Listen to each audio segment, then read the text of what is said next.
Bueno, continuamos entonces con la segunda parte de este seminario, donde vamos a comenzar a hablar sobre la homeostasis del calcio y del fósforo. Es importante recordar que el principal reservorio tanto del calcio como del fósforo en el organismo es el tejido óseo, ¿sí? Y lo va a hacer en forma de cristales de hidroxiapatita junto también con magnesio. ¿Y por qué hablamos de la homeostasis del calcio y el fósforo? ¿Por qué los estudiamos juntos?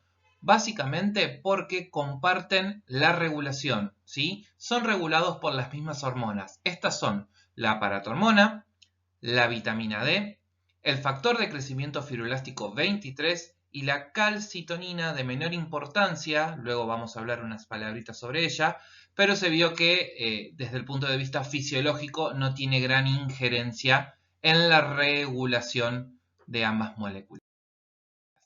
Vamos a empezar entonces hablando del calcio. Nosotros sabemos el calcio es un catión divalente que tiene múltiples funciones en el organismo. Fíjense, por nombrar algunas, participa de secreción hormonal, la contracción muscular, nerviosa, exocitosis, participa en activación e inactivación de enzimas y fundamental el rol que tiene como segundo mensajero intracelular asociados a proteínas G. También participa sobre la formación del hueso, la división y el crecimiento celular y la coagulación sanguínea, como veremos luego durante la cursada de sangre. Vale destacar que nosotros podemos encontrar el calcio en plasma de tres maneras diferentes. Del total del calcio plasmático, la mitad, es decir, un 50%, se lo encuentra en su forma ionizada, lo que llamamos como calcio libre, ¿sí? Que es calcio filtrable. Un 40% va a estar unido a proteínas, principalmente la albúmina. Por lo tanto, esta porción del calcio plasmática a la que se encuentra unida a proteínas no va a ser filtrable. Y el 10% restante lo vamos a encontrar formando complejos con diversos aniones inorgánicos, entre ellos, y uno de los más importantes, el fosfato, pero también puede estar con el citrato. Este 10% también va a ser filtrable, es decir que del calcio plasmático total, el 60% va a poder filtrarse y el 40% restante no, porque está unido a proteínas, como bien dijimos, principalmente la albúmina. Fíjense que la concentración de calcio en plasma, sí, el calcio ionizado, es de 1 a 1,3 milimol por mililitro. Volviendo a hablar un poquitito de lo que es el balance interno y el balance externo, como habíamos mencionado en potasio, dijimos que también era aplicable para calcio y para fósforo. Fíjense, de un total de 1000 miligramos de calcio que ingresan en la dieta, 800 miligramos van a eliminarse por las heces y 200 miligramos por orina. Esto en relación al balance externo, pero fíjense, el balance interno, ¿sí? Al cual vamos a hacer alusión en unos minutos, ¿sí? El calcio va a encontrarse en distintos lugares del organismo, el intestino, el hueso y por supuesto el riñón, con todas las hormonas que van a regular su concentración en sangre.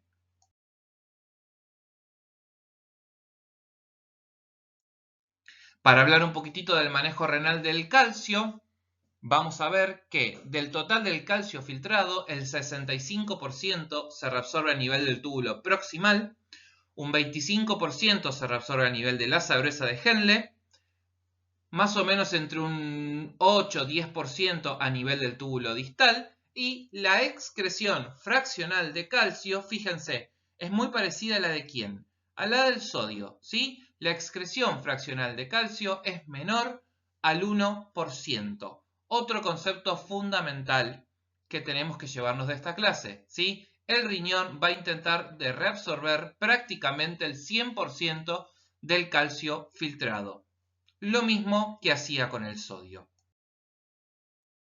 Entrando ya un poquitito en el detalle del manejo renal en cada sector de la nefrona, vemos que en el túbulo proximal, ese 65% que se filtraba va a poder reabsorberse tanto por vía paracelular con el mecanismo de arrastre por solvente, el mismo que habíamos descrito en el manejo renal del potasio, y un 20% por vía transcelular, ¿sí?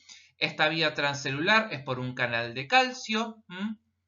Sepan que existe. Lo más importante es recordar la vía paracelular y que esa pequeña porción de reabsorción de calcio a nivel transcelular va a ser independiente de la presencia de paratormona. Ténganlo presente, luego cuando hablemos de PTH vamos a volver sobre esto, pero recuerden, la reabsorción de calcio a nivel del túbulo proximal es independiente de los niveles de paratormona. En el asa gruesa de Henle la cosa se complica un poco más. Fíjense, a nivel de la membrana apical está presente el cotransporte sodio-potasio 2-cloro, ¿sí? El canal de potasio que llamábamos ROMCA, ¿sí? Y un canal de calcio que va a reabsorber calcio a nivel apical. Vamos a hablar primero de la vía transcelular, ¿sí? Esta vía transcelular tiene un canal de calcio, ¿sí? Por el cual se va a reabsorber el mismo en presencia de paratormona. Quiere decir que la reabsorción de calcio a nivel transcelular en el asa gruesa de Henle va a ser dependiente de paratormona. De hecho, del total del calcio que se reabsorbe a este nivel, que es un 25-30%, la mitad lo hace por vía transcelular justamente con este canal de calcio. Pero hay un 50% que se va a reabsorber por vía paracelular. Y esto es lo que explicábamos cuando hablábamos de la recirculación que tenía el potasio a nivel del asa gruesa de Henle, ¿se acuerdan? Esa recirculación lo que hacía era volver más positiva a la luz tubular. Entonces, de esa forma, sí se generaba un gradiente electroquímico. ¿Para qué? Para la reabsorción paracelular de diversos cationes, como el sodio, el potasio y también el calcio, ¿sí? Fíjense, la mitad del calcio que se reabsorbe en el asa gruesa de Henle se va a reabsorber por vía paracelular gracias a este mecanismo de retrodifusión del potasio que volvía positiva la luz. Pero fíjense a nivel también de la membrana vasolateral, donde vamos a encontrar una estructura muy particular que se conoce con el nombre de un receptor de calcio sensible, ¿sí?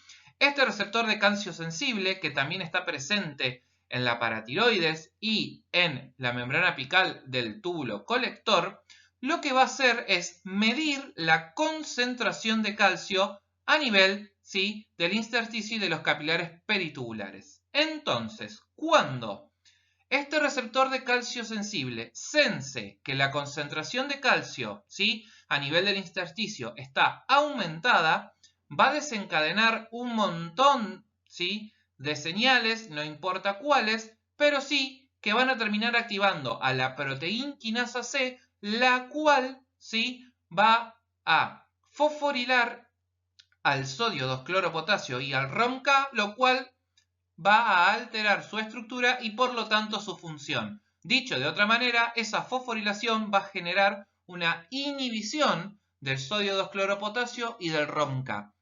¿Y por qué es importante esto? Bueno, justamente porque al inhibir el sodio 2-cloropotasio y el ROMK no se generaría esta retrodifusión del potasio y por lo tanto la luz tubular no se vuelve positiva. Si la luz tubular no se vuelve positiva, no se va a generar este gradiente electroquímico que permita la reabsorción a nivel paracelular de diversos cationes, entre ellos el calcio. Ahora, ¿esto es lógico? Sí, es lógico. Piensen que toda esta reacción se desencadenó porque el receptor de calcio sensible sensó un aumento en la concentración de calcio en el intersticio. ¿Qué quiere decir esto? Que si ya tenemos el calcio aumentado en sangre, no queremos continuar reabsorbiéndolo, porque así como el aumento en la concentración de potasio era perjudicial, lo mismo va a ocurrir cuando aumente la concentración de calcio en sangre. Esto se llama hipercalcemia. La hipercalcemia también es perjudicial y tiene consecuencias clínicas. Por eso, el mecanismo de este receptor de calcio sensible a nivel vasocelular es tan importante.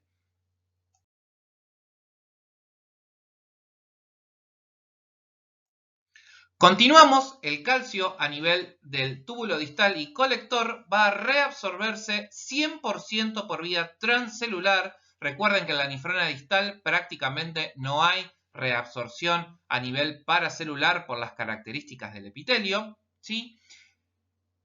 Y esta reabsorción transcelular se va a dar por medio de un canal de calcio que se conoce como ECAC, o también lo pueden encontrar según la bibliografía de donde lean con el nombre de TRPV5. No tiene gran importancia, solo que recuerden, sí, que es un canal de calcio a nivel de la membrana apical de la nefrona distal y que es dependiente de paratormona, ¿sí? De hecho, donde se descubre por primera vez la acción del paratormona es justamente ejerciendo su acción en este canal, ¿sí? 100% dependiente de la presencia de paratormona.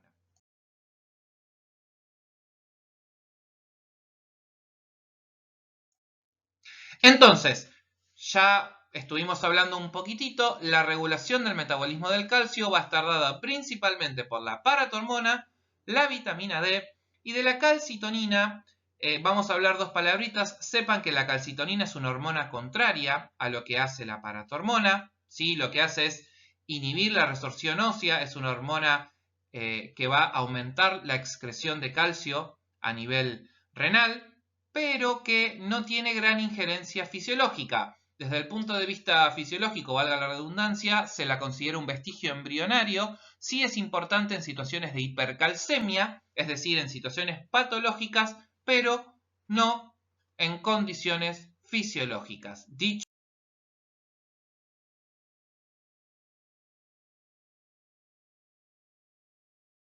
esto, entonces vamos a hablar de la paratormona, que es la principal hormona reguladora del metabolismo del calcio y del fósforo.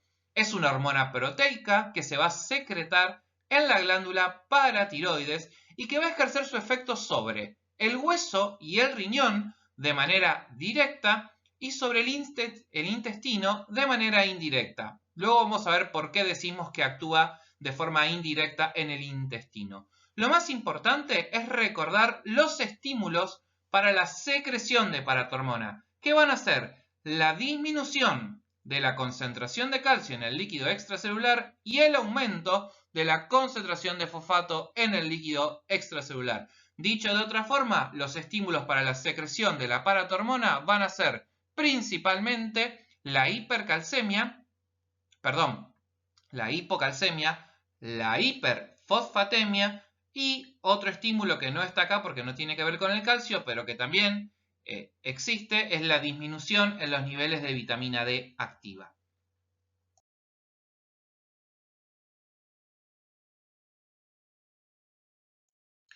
Para que vean nada más que aquí en lo que es la glándula paratiroides también encontramos el mismo receptor de calcio sensible que estaba en la membrana vasolateral de la Breza de Henle, que lo que va a hacer es justamente sensar la concentración de calcio en el líquido extracelular y de esa forma va a modular la respuesta disminuyendo o aumentando la concentración de paratormona y por ende su secreción. Entonces, para ser un poquito más gráficos, fijémonos, una disminución en la concentración de calcio plasmática o un aumento en la concentración de fosfato son un estímulo directo para la secreción de paratormona por la glándula paratiroides. Esta paratormona lo que va a hacer es ejercer su efecto a nivel renal, aumentando la reabsorción tubular de calcio, ¿sí? Principalmente en donde lo que va a hacer es aumentar la probabilidad de apertura de los canales de calcio que estaban presentes en el asa gruesa de Henle y en el túbulo distal. Va a disminuir la reabsorción tubular de fosfato. Si su estímulo es la hiperfosfatemia, es lógico que intente disminuir su reabsorción. Y va a participar también en el metabolismo de la vitamina D. Va a favorecer la conversión de una forma 25-hidroxi a otra que es 1,25-hidroxi vitamina D. Luego hablamos del tema, ¿sí? Pero a su vez tiene un efecto directo en el hueso. ¿Qué va a hacer en el hueso la paratormona? La paratormona va a activar a los osteoclastos. Recuerden que los osteoclastos lo que hacen es participar en la resorción ósea y de esta manera liberar calcio y fosfato al torrente sanguíneo justamente para tratar de aumentar la concentración de calcio. Fíjense, hablamos de su efecto indirecto sobre el intestino. ¿Por qué dijimos que tiene un efecto indirecto? Porque la paratormona no actúa per se en el intestino, sino que lo va a hacer gracias a que estimula la formación de vitamina D activa y esta vitamina D es la que va a aumentar la absorción de calcio a nivel intestinal.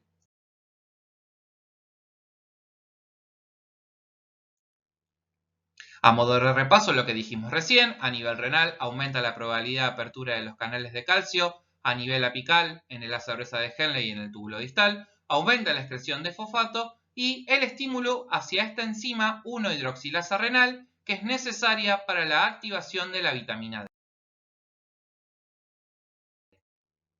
A nivel extrarrenal, lo que ya hablamos de cómo activa los osteoclastos y por ende estimula la resorción ósea.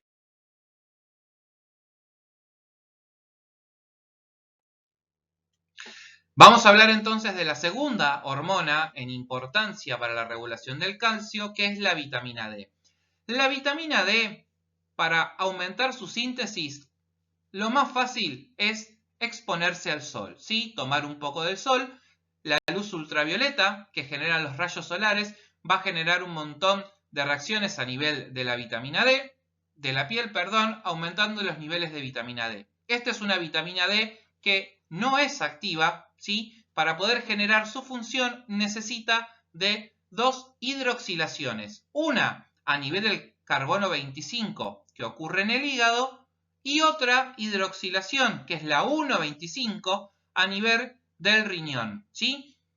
Esta hidroxilación es catalizada por una enzima que se llama alfa-1 hidroxilasa, la cual es estimulada por la paratormona, ¿sí? Entonces, en presencia de paratormona se estimula esta alfa-1 hidroxilasa renal y se genera la 1,25 hidroxilación, que es lo que va a generar la vitamina D activa, ¿sí? En el riñón también puede generarse una hidroxilación en el carbono 24, formando un compuesto que es la 24,25-hidroxivitamina D, que no es una vitamina D tan activa, digamos, como la 1,25, ¿sí? La más importante es generar 1,25-hidroxi.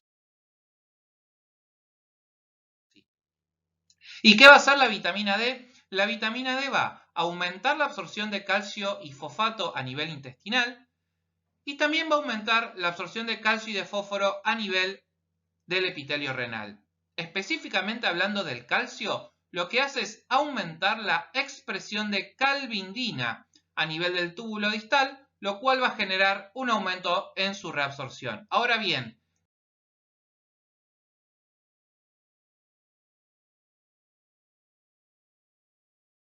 ¿qué es la calvindina? Se preguntan ustedes. Ahora hablamos del tema. ¿Cuáles son los estímulos entonces, sí, para la síntesis y liberación de vitamina D? La disminución en las concentraciones de calcio, fosfato y vitamina D en el plasma y la paratormona a nivel renal, sí, porque activa la alfa-1 hidroxilasa renal.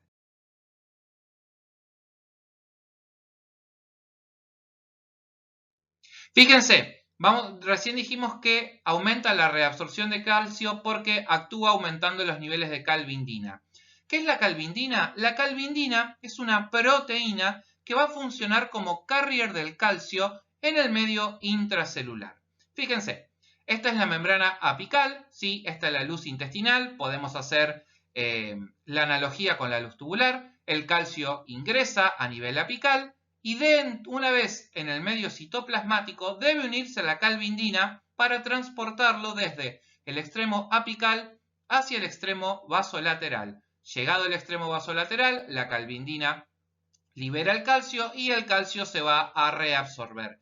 ¿Por qué es importante la presencia de calvindina? Porque el calcio dijimos que es un segundo mensajero. Entonces, si nosotros no tuviésemos la capacidad de transportar el calcio de la membrana apical hacia la membrana vasolateral, ¿sí? desencadenaría un montón de transducción de señales y se perdería calcio para poder ser reabsorbido. Al aumentar la síntesis de calvindina, tenemos mayor disponibilidad de la misma, por lo tanto, más calcio forma el complejo calcio-calvindina, más calcio va a ser transportado hacia nivel vasolateral y luego reabsorbido.